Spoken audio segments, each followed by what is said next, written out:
আমরা সেনাবাহিনীর সঙ্গে আমাদের একটি বোঝাপড়া চলছে। আমি একটি ইতিহাসটা বলতে চাই যে 111-এর সময় এই মাঠটি কিন্তু সেনাবাহিনী আপনার দখলের জন্য চেষ্টা করেছিলেন। এই সময় আমাদের দিনাজপুর রক্ষা মাঠ কমিটি একটা হয়েছিল কিছু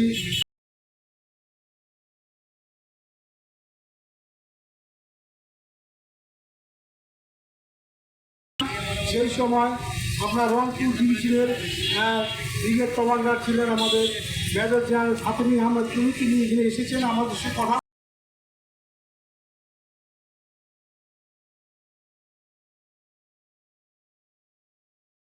রাজনৈতিক সমাবেশ সব কিছু এখানে হবে, শুধু তাদের নামে থাকে এই তথ্য তারা বলেছিলেন। তারা কোনো আমাদের এই বিষয়টাকে কোনো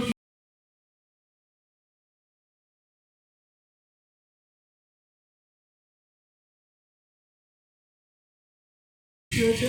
আমরা দেখছি যে দীর্ঘ 15 মাস যাবৎ দিনাজপুর স্টেডিয়ামকে আপনার দখল করে রাখা হয়েছে এবং নির্বাচনকে সামনে রেখে এই মাঠটিও তারা দখল করেছেন।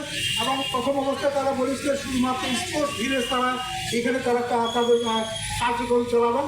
পরবর্তীতে দেখলাম যে রাতের অন্ধকারে সম্পূর্ণ মাঠ তারা ঘিরে দিয়েছেন। আমরা কথা বলেছিলাম, তারা কথা দিয়েছিলেন নির্বাচনের পরে তারা যাবেন।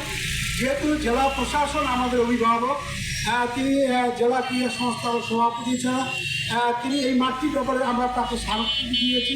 তিনিও আমাদের কথা দিয়েছেন যে নির্বাচনের পরে তারা এখান থেকে চলে যাবেন। কিন্তু দুঃখজনক হলো সত্য যে তারা এই মাঠ থেকে তারা যাওয়ার কোনো আমরা লক্ষণ দেখছি না।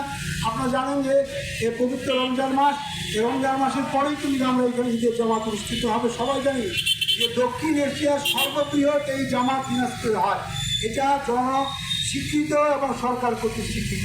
কিন্তু আজকে দেখছি আমরা অত্যন্ত দুঃখজনক যে পর্যন্ত নামাজ আদায়ের জন্য এখানে যে কার্যক্রম চালানোর কথা ছিল জেলা প্রশাসন পৌরসভা থেকে, সেটাও তারা পাচ্ছেন না।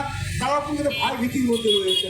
এখানে স্পষ্টভাবে আমরা বলতে চাই, আমাদের এখানে যারা এসেছেন তারা আমাদের মাঠের আন্দোলন নিয়ে সবসময় তারা ছিলেন এবং দিনাজপুরবাসী কিন্তু তাদের প্রতিনিধিত্ব করেন যারা এখানে এসেছেন।